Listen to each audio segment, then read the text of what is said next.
Low D there. Sometimes I wanted to go, oh, right, but I don't have it, you know. Maybe I should play a 7-string. I don't think I would go chugga chugga chugga ever. I didn't wash my hair for you. I'll stop playing. Let's just make this a short video.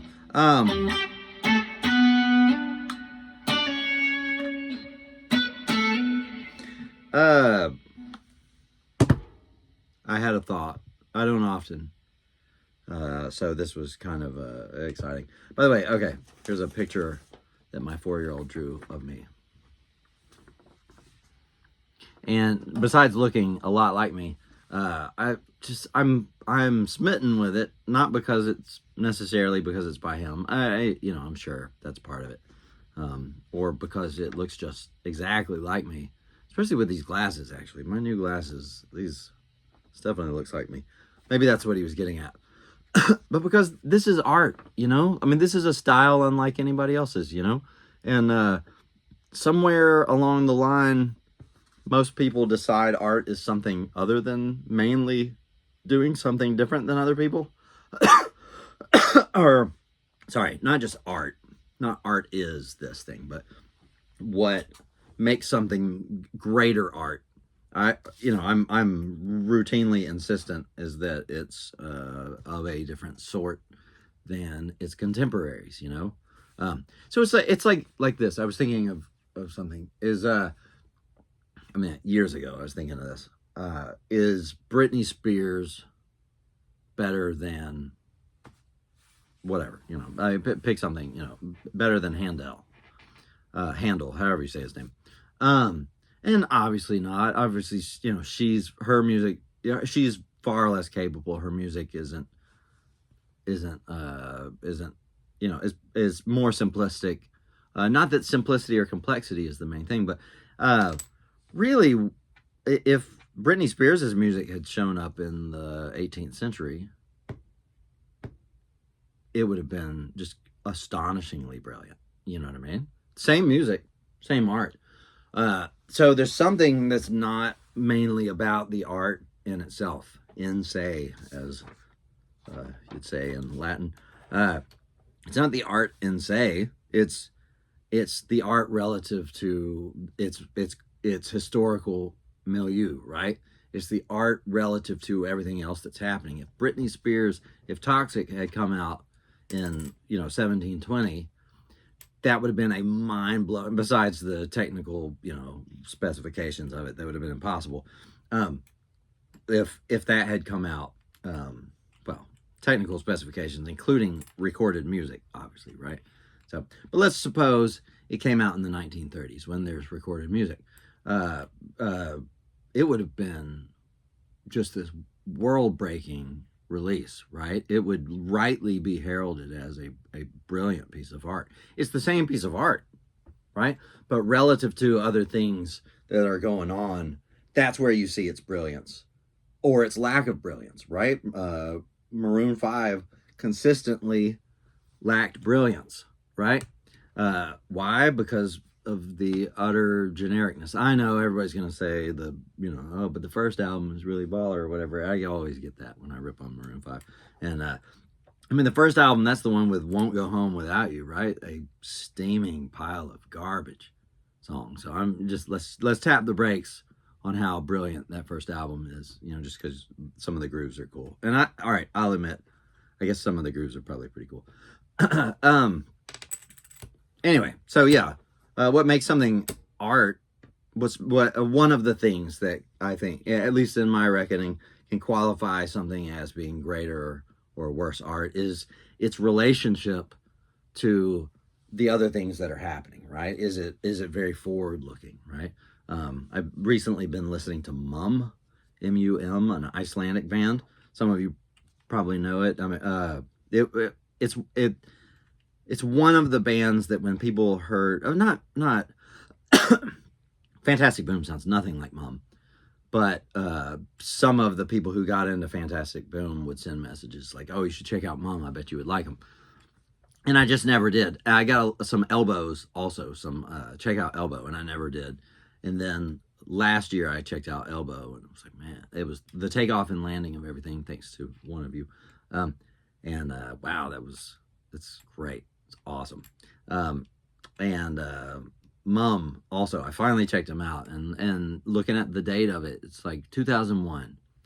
And it's the type of sounds that you'd get out of plugins very easily right now.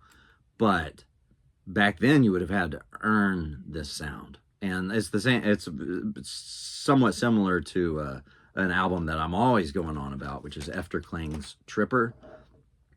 But all the credit I've been giving to Efterklang for seeming, to me at least, to have invented this sound.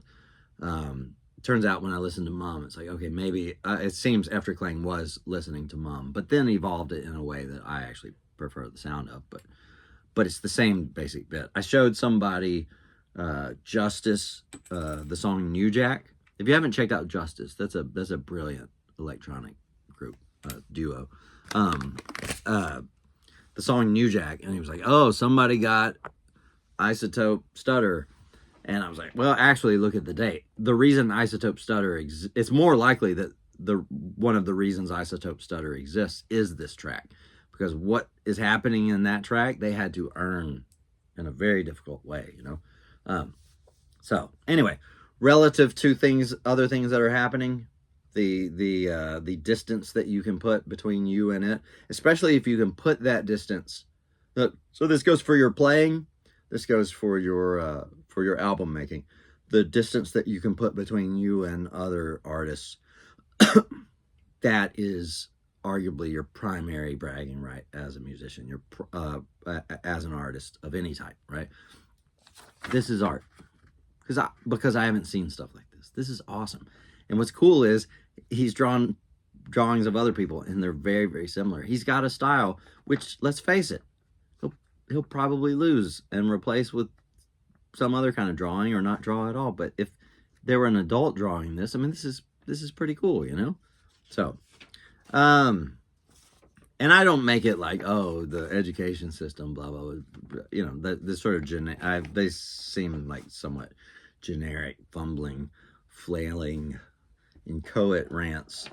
So I don't place the blame on some giant amorphous blob like that. It's just like, this is a people thing, right? Most people gravitate toward the generic. Right, and this takes some courage when you're older. At least this would take courage to put out. So, I was thinking, oh, I keep embedding this in these long videos, and you know, customers are trickling in. Don't forget, I'm signing up people for a class, $180 a month. If you want to really get in there and work, it's a gymnasium where we're going to work on stuff that will make you better. If you want a good taste, at least of whether you should do it, look at, in this series, Since I'm Invisible, look at like episodes like 3 through whatever, right? I did think of an interesting thing that we're definitely going to do, and it will be maximally effective at learning how to improvise in a new style. Okay. And is a unique approach to stuff. Maybe I'll make one of these videos about one example. So I know that's all very vague, but mcuth@hotmail.com, mcuth@hotmail.com if you want to join. $180 a month. I mentioned this before, one person from a big band is going to be in it. Whatever size band you think I mean bigger. That's the weird thing. So one of your classmates will be from a bigger band than you think I'm even talking about. So, years ago I had this thought about people who are good and people who are bad at transcription. I don't mean the actual writing down. I know some people who take great pride in transcribing every solo they can. I've always found that, and like making it all nice and neat and actually writing it out and yada yada, or printing it in Finale. Or did Finale close down? Finale is the one that they quit, right? Some of my friends I saw were freaking out. So people who work in it. If you don't know, my working community is the Dallas sideman scene. So a phenomenally talented scene. I mean, a brilliant musicians everywhere. And yeah, so some of them who need to do more Finale work. I don't. They were freaking out. But anyway, not transcription in the sense of actually making a paper copy of whatever. You know, I don't care about that. I mean, figuring out something off of an album, so that you can play it, right? There seems to me that there is a very specific dividing line between the people who are good at it and the people who aren't. And it revolves around, of course, how you do it, right? So, it seems to me that the people who aren't great at it, they will listen to it and then go hunting for something, hoping to play something that is that recording, right? You know, hoping to play something that's like, oh, that kind of sounds like that, and then they'll go back and play it again. Does that sort of match it up, right? But notice in that scenario, and a lot of you probably fall into this category, and I'm entreating you to come to this other category, change your technique a little bit. So the point of reference is the recording, right? You're playing whatever it is and referring to the recording to see if it's right or not. The people who are very good at it do it a little different way. The listening to the recording is getting a mental recording of it. And it's a very clear mental recording of it. It's a very specific mental recording where you can actually hear all the notes and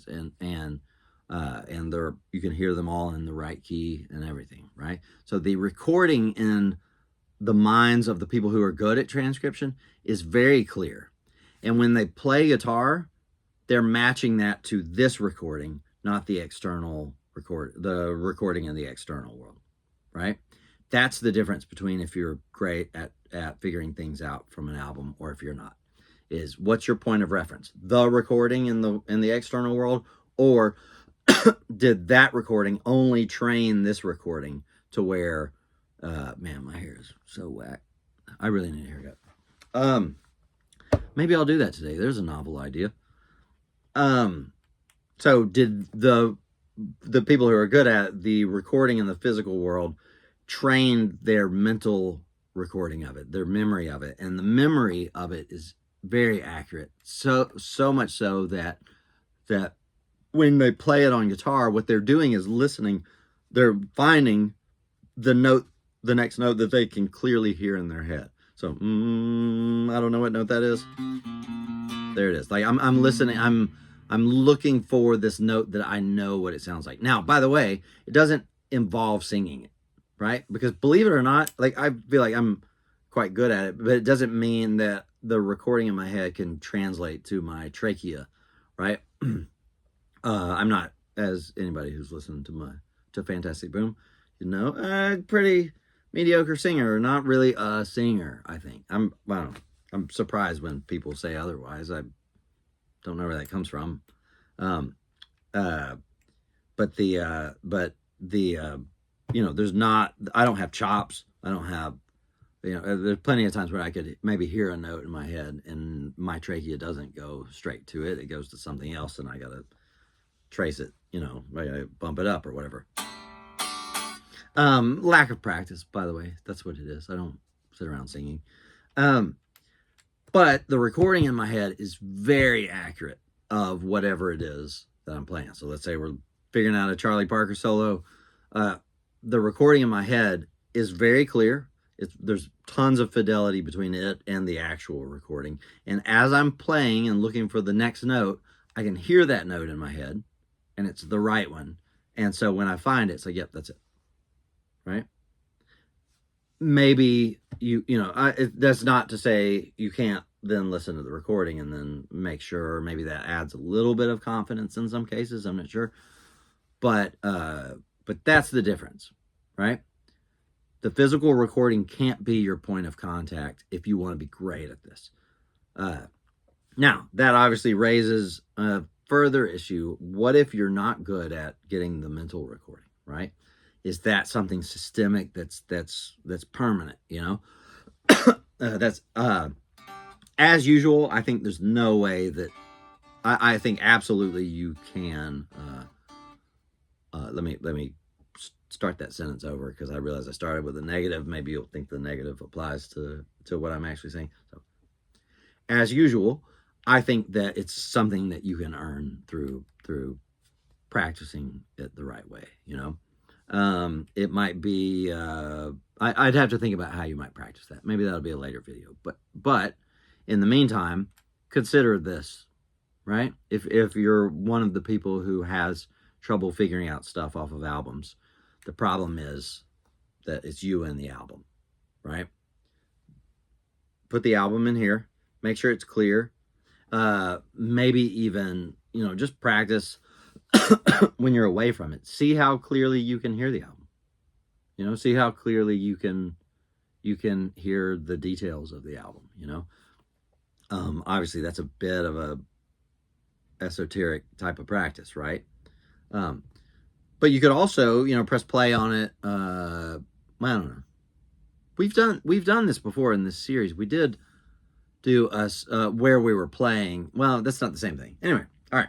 Anyway, just at least I'll think about how one might practice this. But consider, it may be that it's not something you need to practice. It may be that you just need that paradigm shift, right? From you interacting directly with the recording to using this as the mediator and interacting directly with this, right? Maybe you check the album later just for confirmation of some sort. I think, though, in the long run, checking the album doesn't really add to your confidence about it. So once you're good at it, it's not something that adds to your confidence. By the way, this is all pre you learning to hear chord numbers. If you're already at the point where you can hear, oh, that's a 4, and it there's so and so in it, there's a 9 in it or whatever. If you're already at that point where you're hearing numbers, then this is probably superfluous advice. But yeah, there you go. Class, this is going to be on Tuesday nights. Wait, isn't that what we decided? Yeah, Tuesday nights, 7 o'clock Central Time, 180 a month, yada, yada, yada, blah, blah, blah. mcuth@hotmail.com. Email me there. I'll check my junk folder. So I need to just do a video that's only that. I need to quit embedding this advertisement in these 20-minute long videos. So anyway, transcription. Cool. Yeah. This other topic, though, the way of really nailing improvising in a particular style that you don't know, like, so let's say we wanted to learn how to solo over bebop.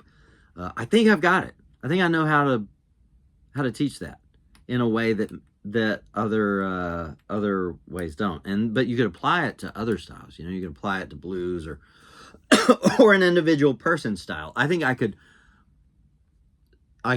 present such a way that you would play a lot like me afterwards, after appropriate amount of time of this thing sinking in. So it'll make sense when we do it.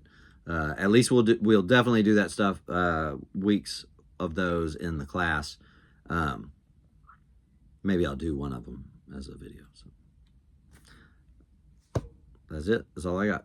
Bye.